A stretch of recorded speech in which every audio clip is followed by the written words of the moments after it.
Easy, how are we? Johnny, I'm actually medically better. That's good. Thanks for saying welcome back to me, but I'm glad you're medically better. We better start with that one. But what do you mean by medically better? Well, Joe, like we had the New Year goals with Barcelona Marathon coming up, and I've been doing no running, but I was waiting to have a little mini operation, and it has finally been complete. It should have happened before Christmas, didn't, but I went for my first run after I was given the all clear, and it was horrific. It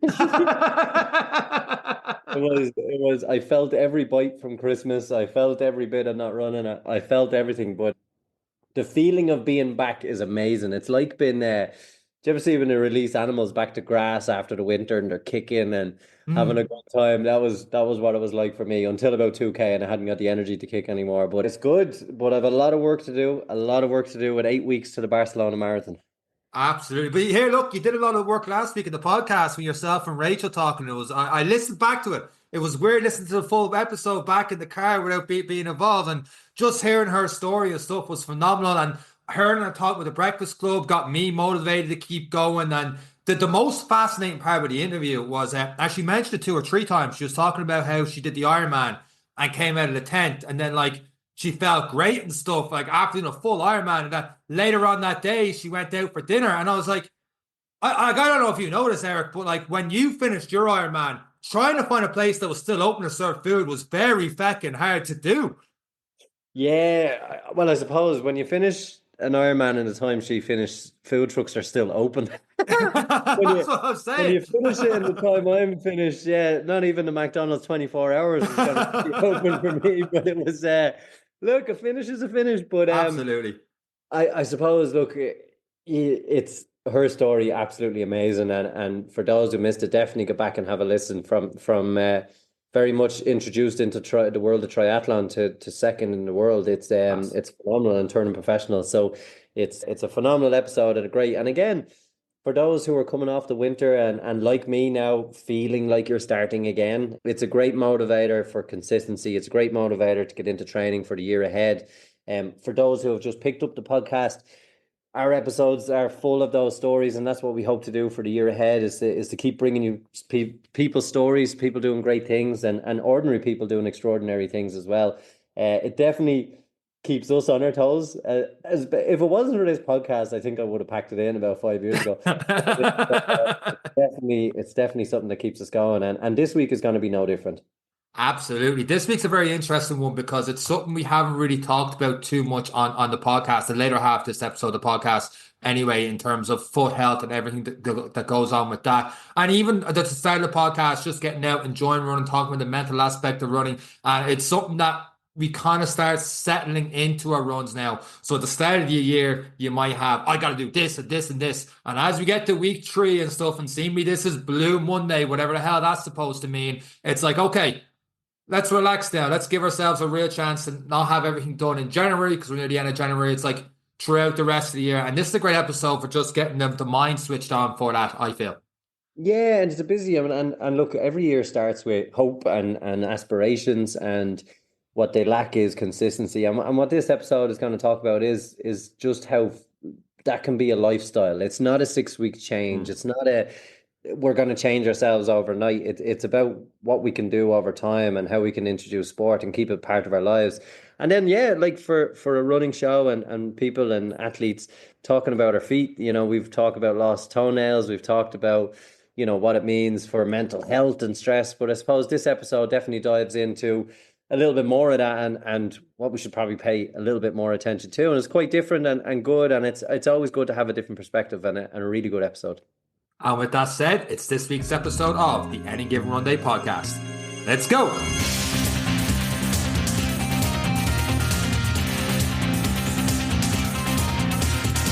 So this week on the Any Given Run Day podcast, we have a professional footballer turned TV presenter who's appeared on shows such as I'm a Celebrity, Celebrity SAS Who Dares Wins, and Celebrity Race Across the World. He is also an incredibly active dad, a life coach, NLP practitioner, football coach, and he's now involved with the community Save Our Souls, who look at destigmatizing foot health for runners, Jeff Fraser, welcome to this week's episode of the Any Given Monday podcast. How you getting on? Yeah, good. Thank you so much for having me.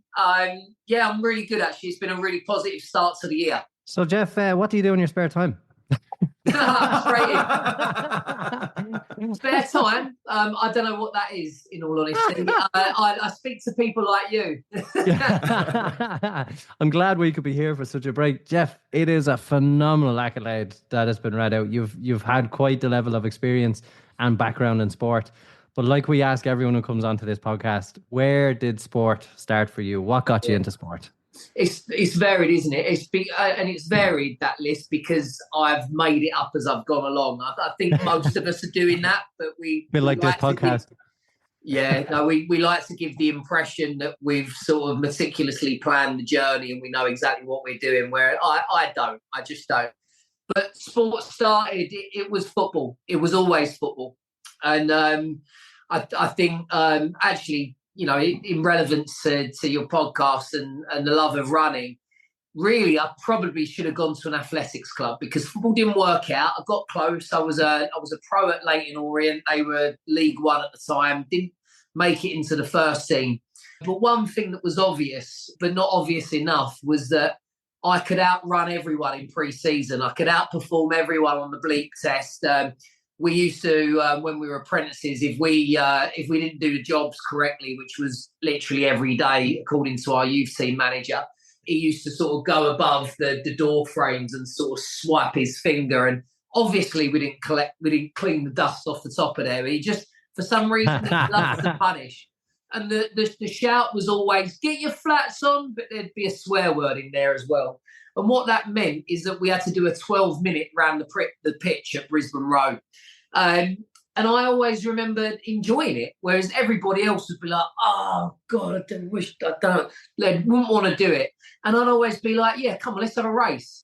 So, you know, and I always remember sort of just being short of 10 laps of the pitch within 12 minutes. And I wish someone had sort of said to me and just was like, look, if it doesn't look like your career is going to go anywhere from a football point of view, get yourself into running because you probably sort of enjoy it to compete at middle distance or whatever it might be.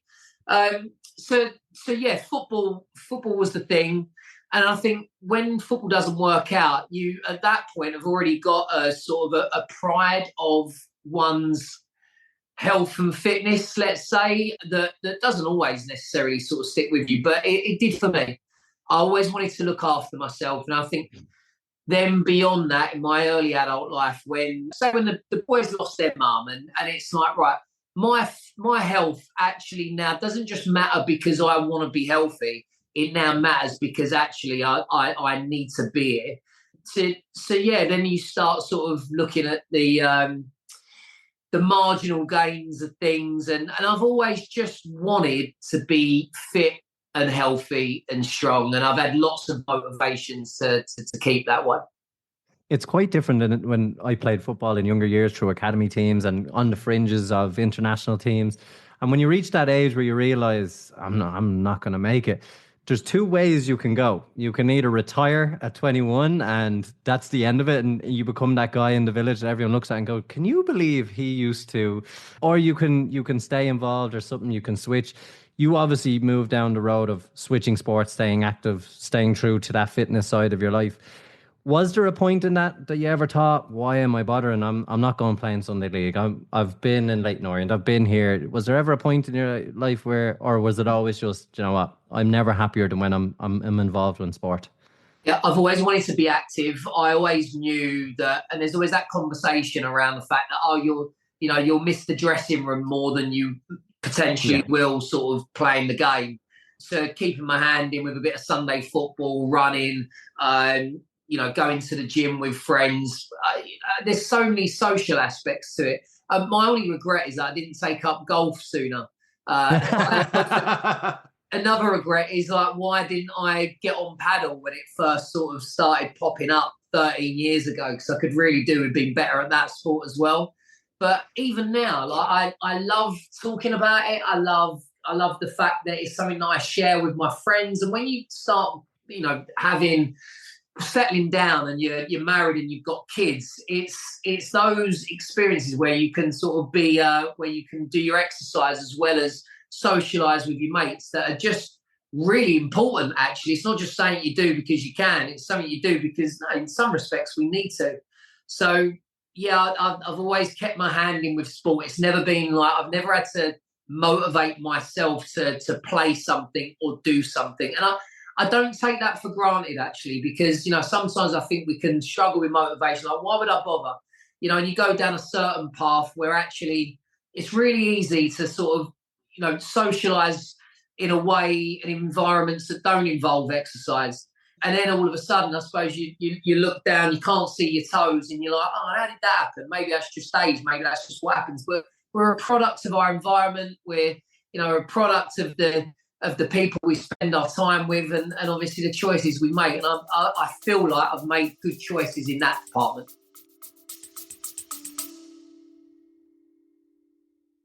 Winter training?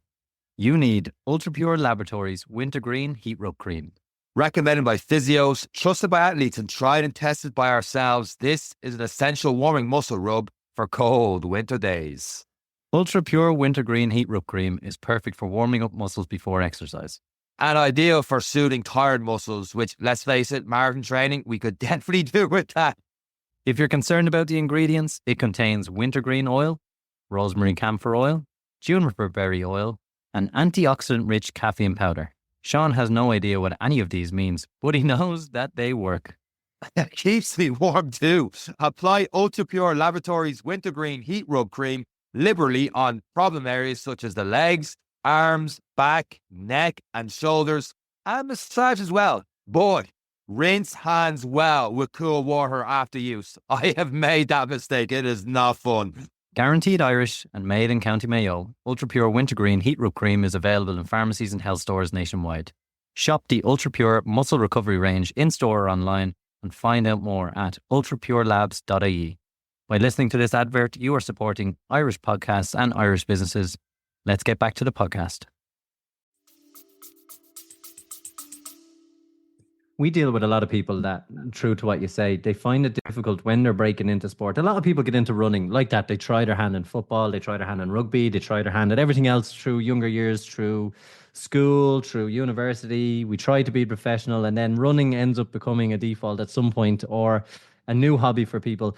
What they find difficult is having that conversation with those friends who socialize in other circles, to be like, well, actually, I'm getting up at 6, so I'm not having a beer tonight. And they're like, why? What's wrong with you? Is that commonplace, or is that something you find is probably one of the biggest barriers to sport? Because Ireland, the UK, we have that social life, we have that element, and for me, a lot of the times, having to explain, and then you become that person that talks about running all the time. It's like, well, I wouldn't talk about it if you didn't ask me why I wasn't drinking. But do you find that that is one of the biggest barriers to sport, and that's what can rule people out, I suppose, of taking it a little bit more serious? I can only speak for myself, and I guess a lot of my friends have just by default ended up being the lads that I played football with.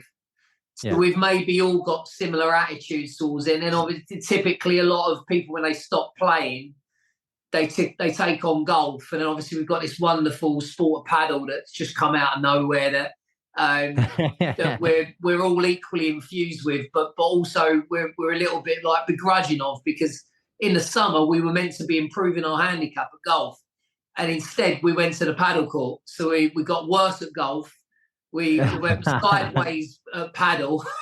But look, I'm so lucky that there are so many things that I'm into.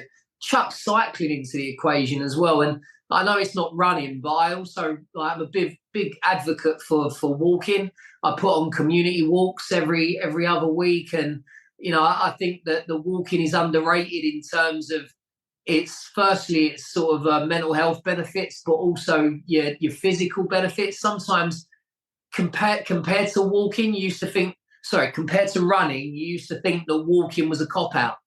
But actually, like, there's this new information that we've kind of started getting in the last 12 months around, if you want to lose a bit of weight but you don't want to lose muscle, then then actually walking on an incline is like a really good thing to do. It's about keeping your heart rate below a certain threshold so that you're actually fat burning and not sort of anything else. And, all of a sudden you're like, oh, right, I just thought that it's about sweating and it's about going as hard as you can. And actually there are so many different ways for us to achieve whatever our moving objectives are. Yeah, walking is one of those great things for lowering cortisol levels. Jeff, like reading your intro and listening to you, you've mentioned, I'd say 27, 28 different sports and stuff at the moment there.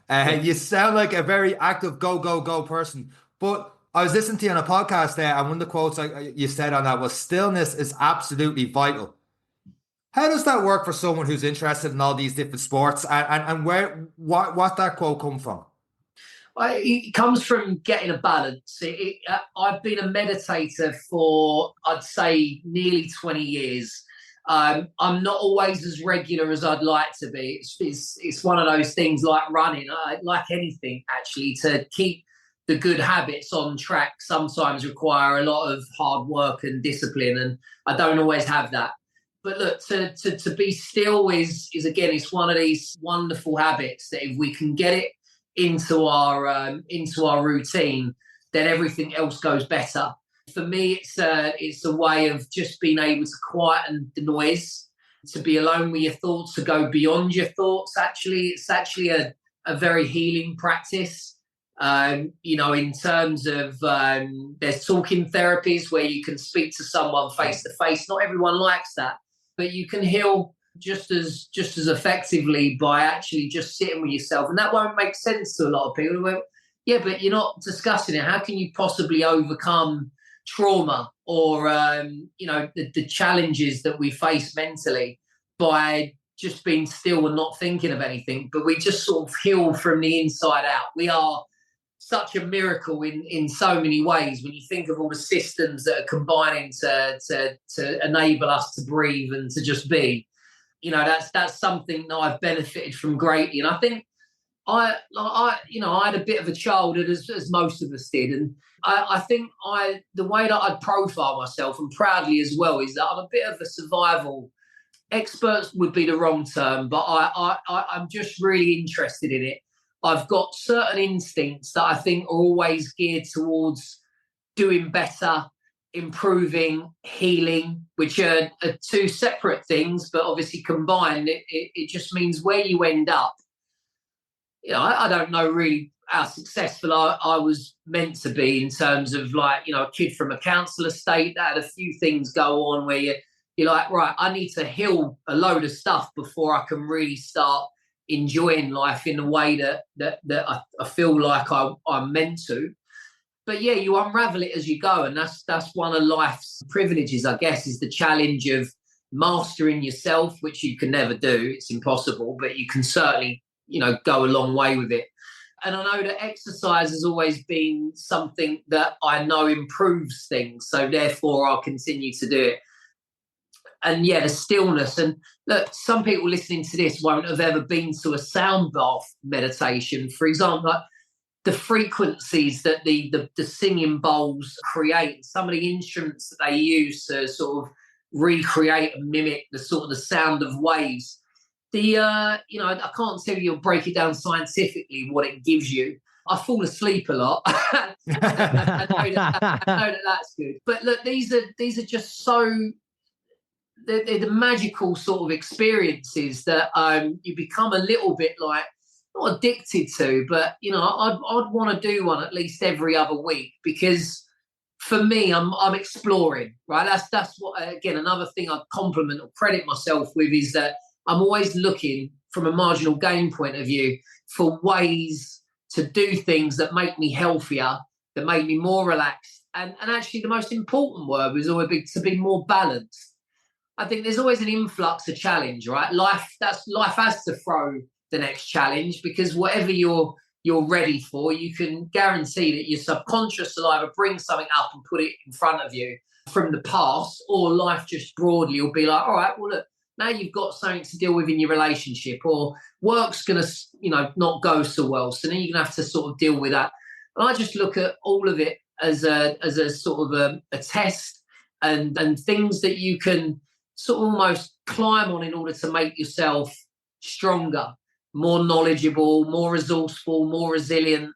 And so look, as a result, I quite like who I am at 45. We always, you're a lot younger than me, you two, I'm sure, but you get to a point where you're less ego driven.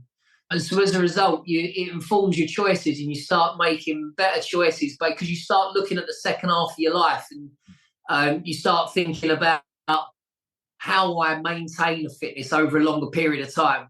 How you sort of balance your social life with your physical expectations and your goals, and how you marry that up with work and your ambition, and you end up looking at things slightly different. You slow down the process a little bit. So just bringing it full circle, that's why meditation, breath work, walking in nature, which is incredibly healing. Like, a lot of people run, I think, because they like the act of running and have sort of been alone with their thoughts, or I don't know whether it's as common for people to look at it and say, well, it connects me with nature. And when I'm out in nature, I don't realise it necessarily, but I'm in such a healing environment that it gives me more than I feel like or realise that I'm receiving. And it is true. And a lot of people say that who stick at running for a long time. For those who aren't running or don't have a running background, we agree with you. Walking is a great start. And as you get into a runner and you get used to more comfortable, your fitness is up.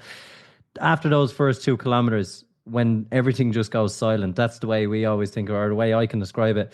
You start to process the problems of the day, just one piece at a time, and then the next thing. And by the time you've come finished from your one, like, everything just falls into place. You have a better perspective on things. What was so stressful, when you have less energy, isn't so stressful anymore. But one thing, I suppose, with the influence of social media and the younger generations, they're finding it so much more difficult to sit still and to appreciate silence.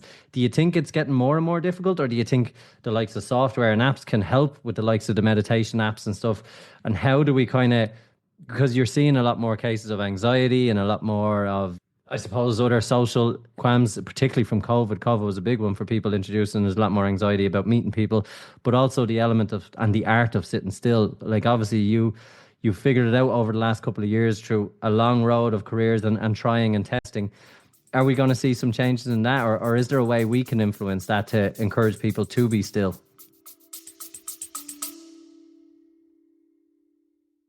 Looking to recover faster, train harder, and perform better? And then what? Perform Nutrition is one of Ireland's leading sports nutrition brands, with a number of great tasting protein powders, a range of vitamins, as well as other supplements such as creatine. All products are made in the GMP facility in the west of Ireland, and they have a range of batch tested and informed sports certified products. Perform is trusted by a number of Olympians, High Rocks champions such as Sean Noble, he was in the podcast. Yeah, right, he was. Also CrossFit Games athletes such as Emma McQuaid and many more. Perform's goal is to offer the highest quality, best tasting nutrition products for competitive prices, and now you can get an extra 25% off all products with the code AGR on their website, performnutrition.com. 25%? I'm typing it in now. And don't forget, we are supporting Irish companies. You are supporting this podcast by listening to this advert. So support Irish, get behind your podcast and get behind your local businesses. And until then, let's get back to the podcast. I want to mention the book Indistractable by Nir Eyal. I think that's really important for us all to read. I would worry for not just the younger generations, but actually for anybody as well. Like, our phones have become far too ingrained in everything that we do. So when you ask the question, like, are these at what we need to turn to in order to find our way to maybe some more peace and reflection, I would say, well, possibly if used in a certain way, but not totally. I would sort of have a more old school approach. There's me talking about, being in nature, whether you're walking through it or running through it, fantastic. But a positive act, especially one that is so beneficial from an exercise point of view and a mental and actually holistic point of view, it gives you benefits on for the mind, body, and soul. Let's say for every single sort of category there, and that's when your subconscious has time to start processing, unraveling. So I think that what it boils down to is a really big word that's probably not spoken about enough, and that's accountability. And it's each individual's job really just to be accountable for the amount of time that you're spending on your phones. But actually you sort of splinter that off, and you look at when you're in restaurants and you see kids that are kind of being amused with iPads, and I'm not saying I have a massively strong opinion on it. I'm glad that my two didn't rely on that, or that it was, technology wasn't quite there when they were young, and that actually they'd do some colouring in and be a little bit more present in the conversation. I worry about that. I worry about the influence that sort of has, and then how does it affect your sort of like your neuro pathways? So when you're young, how tolerant of you of not having constant dopamine? And yeah, I just think that we all have to look at that. A young person listening to this, and if you are getting out and you're running, it doesn't involve your device, and it's something that's a personal relationship with yourself. It's a time, that you grant yourself to think, to process, to heal, to plan. Yeah, that we need to find out how that works for us, and how much of that we actually need. But yeah, again, I just always come back to, it's your responsibility to make sure that you are factoring enough of that into your life. And running is time out. It's peace. It's a time away from technology, because if we're working with technology all day and then we come home and our sort of social life, or lack of, revolves around messaging people on it and watching videos, and that, I don't remember the last time I looked at my screen time, but I'm pretty sure I'd be absolutely disgusted with it, and it just creeps in. It creeps in because it's like, right, I'm going to look at my crypto, and then I'm going to look at whether I got my points on Vitality, and then I'm going to look at Instagram, and then I need to post something, and then I'm going to respond to a few people. Then I need to see how my family and friends are. And then I need to watch the goals from last night's game. I'll avoid the North London derby highlights. And actually, yeah, it could pretty much take you right up to closing your eyes. And then we know that the blue light and and charging it next to your bed, it's a minefield, by the way. We need to watch out for these things. Don't have it in your lap. When you're driving, and there's so much, right? But it's our responsibility to make sure that we've got the correct lines drawn in the right places. I want to get into the foot health and all that in a second, but when you're talking about that, do you have set structures? Do you believe in set morning, nighttime routines and all that kind of thing? Or is just life too busy for that and you just need to be just accountable to get up and get on with your day? How do you approach that? Yeah, I used to be all about structure until I realised it was too rigid. And I think what works for me is, again, I refer to sort of coming into my mid-40s, where I can relax a little bit and it all still gets done. So I didn't really ever need to be sort of so driven. I didn't need to keep so many lists. I didn't need to try and look for the right app that helped me to organise my life in a certain way. There's time for everything, and I think you can sort of be a little bit looser with it, a little bit less rigid. I know what I need to do. I know how I like to have things, but with my life being self-employed, like last night, I'm at a Premier League game interviewing the managers. And in fact, I did that the night before that. A couple of days before that, I'm out in Thailand delivering lines to links to camera for ITV. So really having a routine isn't really possible, and I don't mind that anyway. So you have to be good at waking up, and that's your first question, isn't it? Sorry, it's your first decision. is, well, what time do I get up in order to be able to create the space I need to be able to go downstairs, get the supplements on board that I want, and to be able to have my cacao, to be able to train nice and early. I think that's the way to start in style is always to get up earlier than you need to. I like being in the habit of being an early riser. I think that's preparing for a good day. But then you also have to be a little bit off the cuff. And like today, I trained first thing. I then went and played paddle with my mates. So I've had a bit of social time. So I'm winning really before I've even thought about the fact that I've got an interview with GQ. Then I'm going to do a voiceover. Then I'm going to speak to you lads. And then I've got a few hours. What do I want to put into those hours? And I'll refer back to that book, Indistractable. But it talks about time boxing. And again, I can do it mentally. I don't need to write it all down, but I know within that space, there's life admin that needs doing, but there's also an element of what can I do for myself? So that's right. That's where I'm going to meditate today. That's where my 30 minutes of that is going to creep in.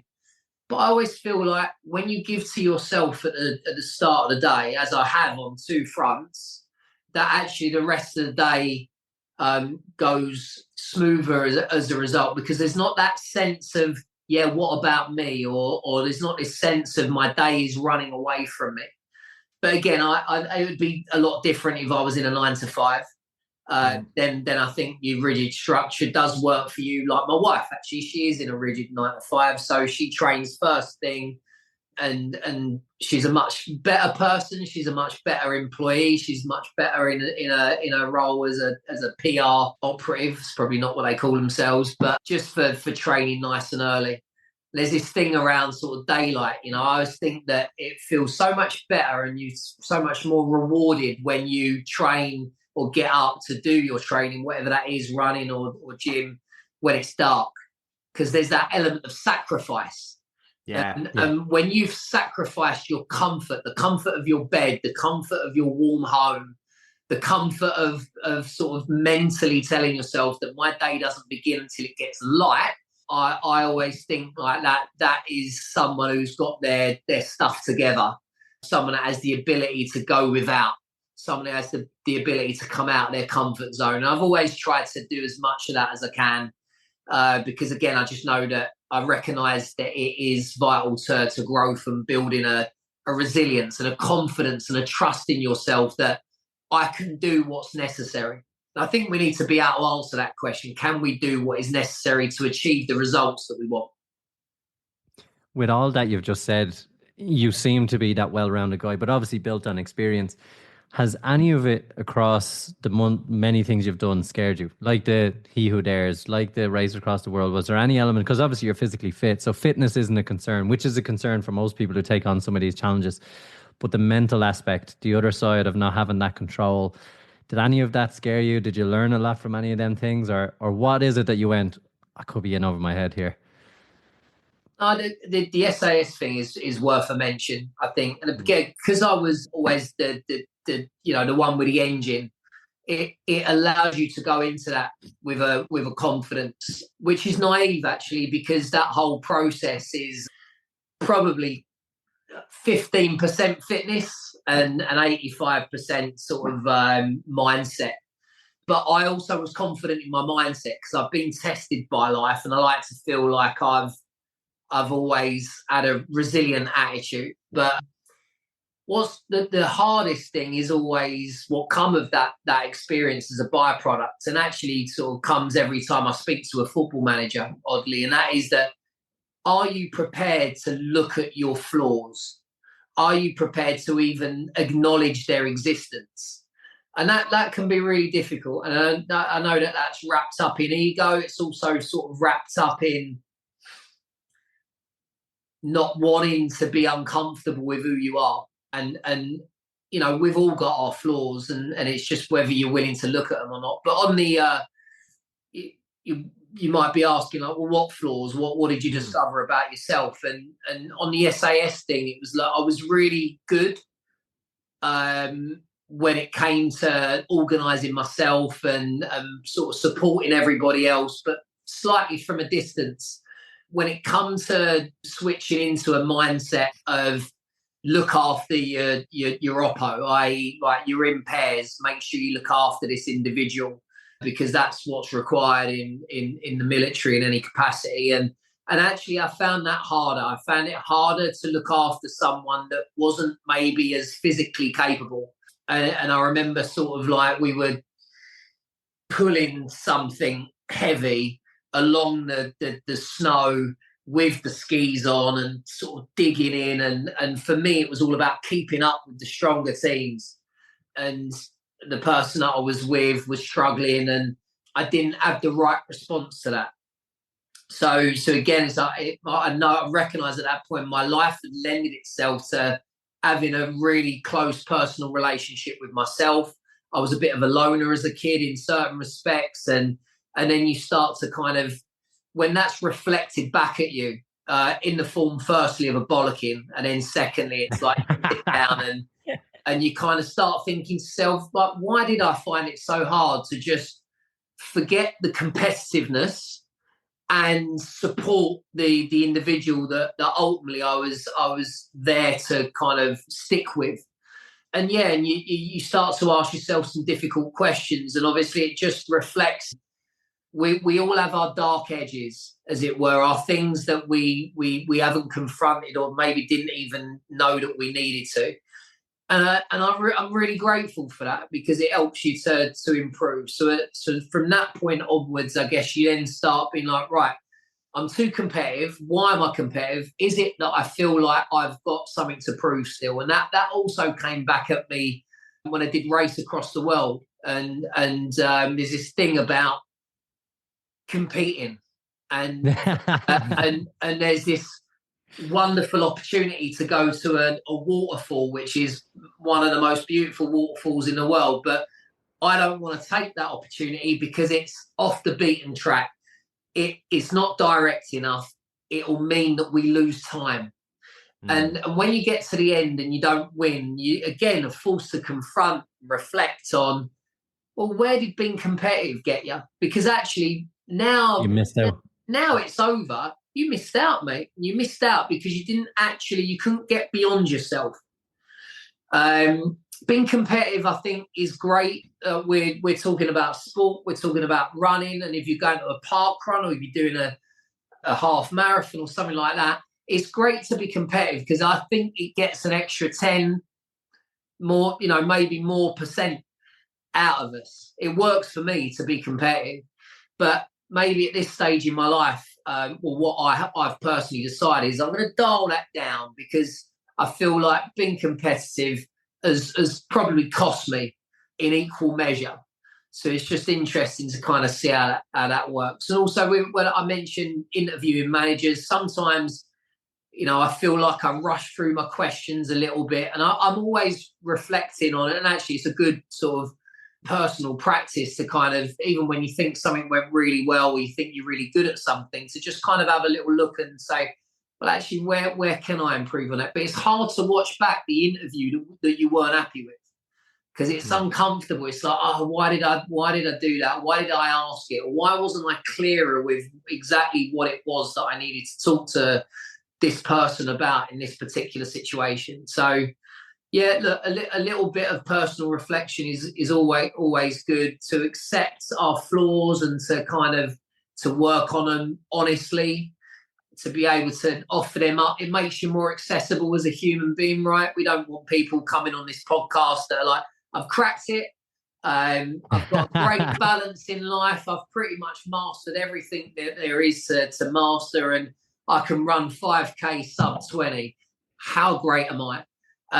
There's always something to work on. I think it's really good that we speak about and offer up the things that we find really difficult first and foremost, because that's when people are going to be like, I can identify with this person, I can relate, I want to listen to this conversation, I want to be a part of this conversation. We definitely haven't cracked any of those things. But a lot of the things we talk about on the podcast has been like, managing heart rate or, interval runs or trying to get the marathon. A sub 25K has been something to come up a lot recently. But a couple of weeks ago, I was supposed to run up the mountains. And in my training run, I took one of Eric's military boots. Well, two of them, obviously. I didn't think I took a pair of them.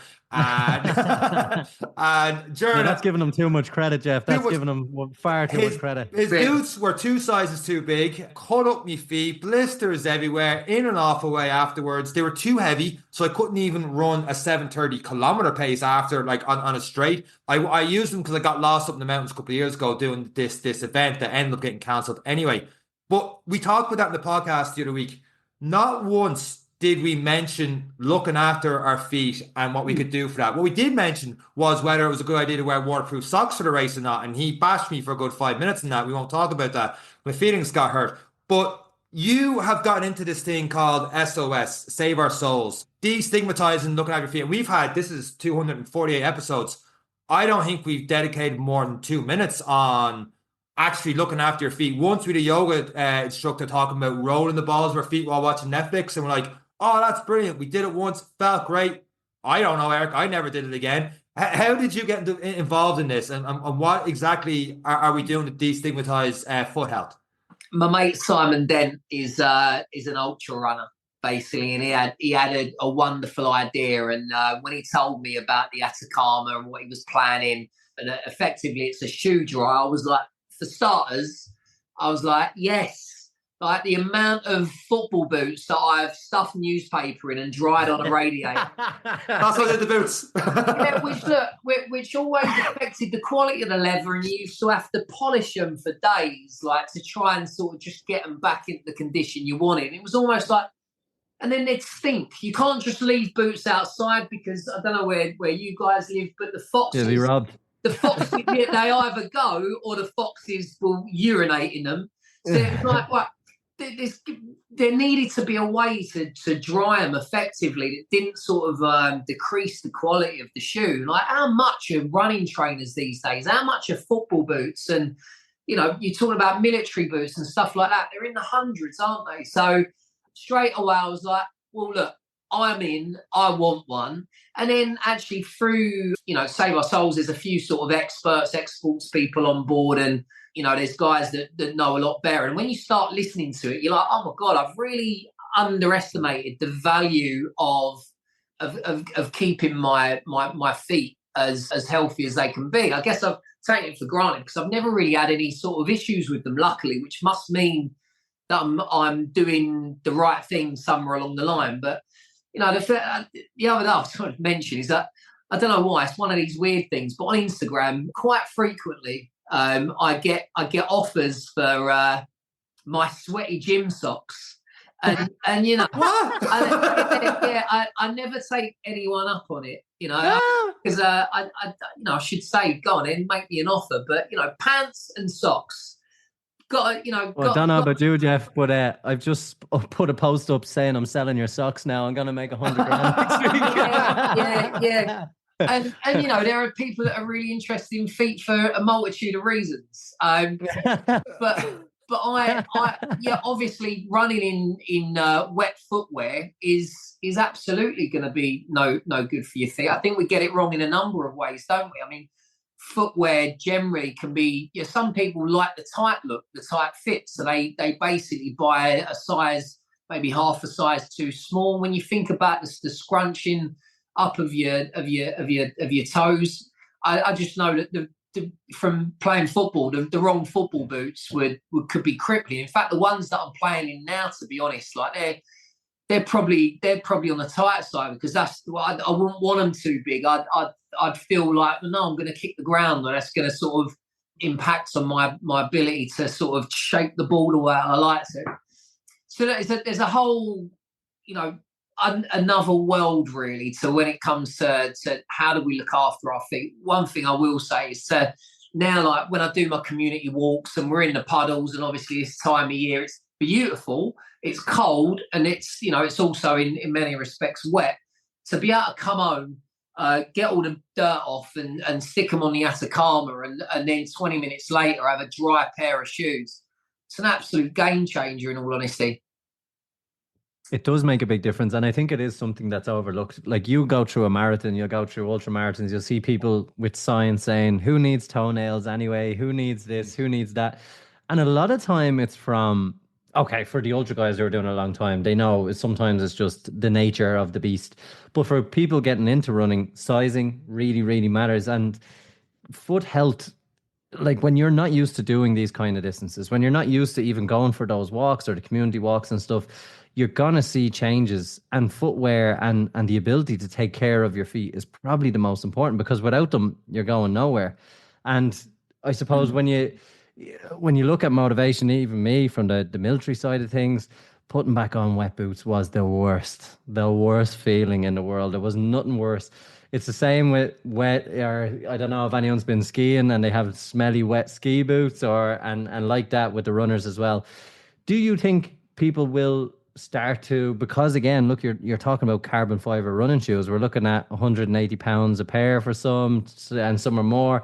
They have a short shelf life, and obviously in the climates they're advertised in is not the climates we're operating in Ireland and the UK.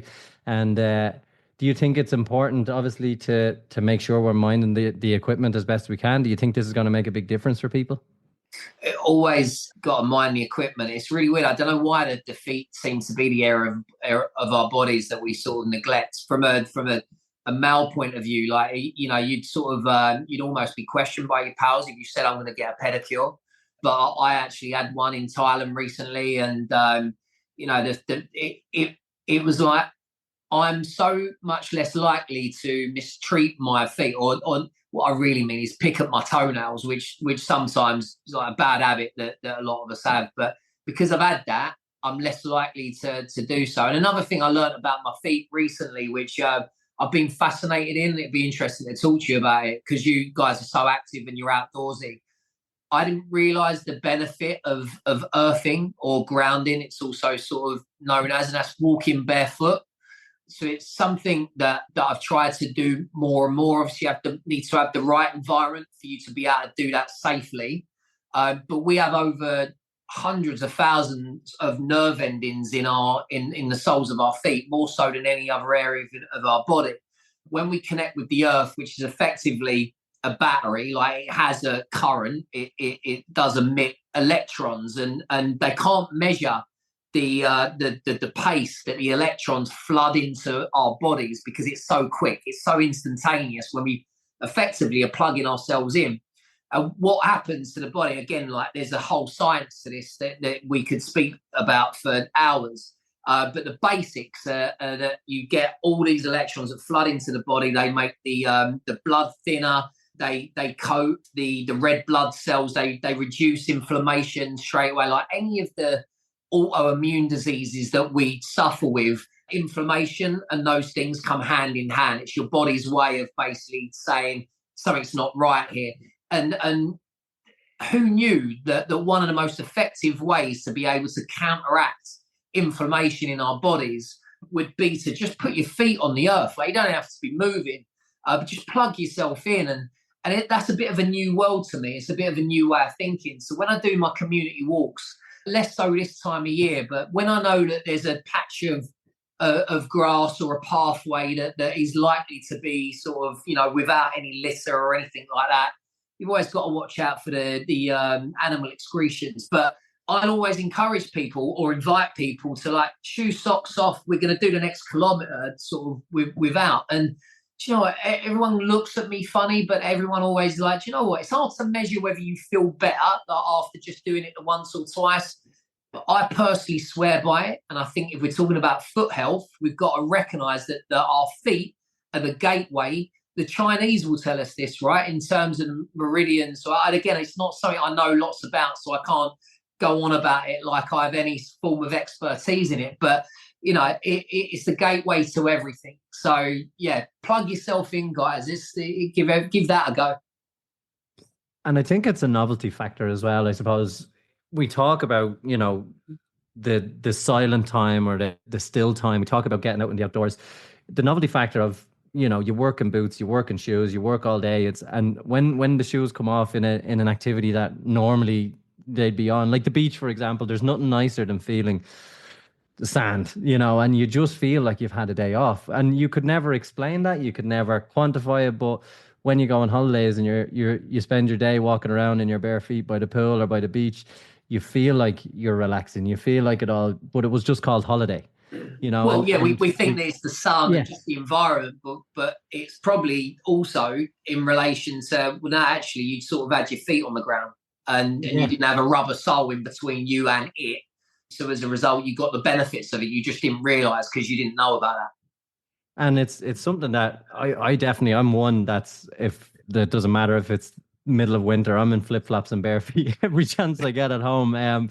But that's just the nature of where I've came from. My experience, I'm just as quick as I can get the shoes off, I have. But I've never known there to be a science behind it. I've never known it to be any extra benefit. I've just always wanted to be barefoot as most as I can.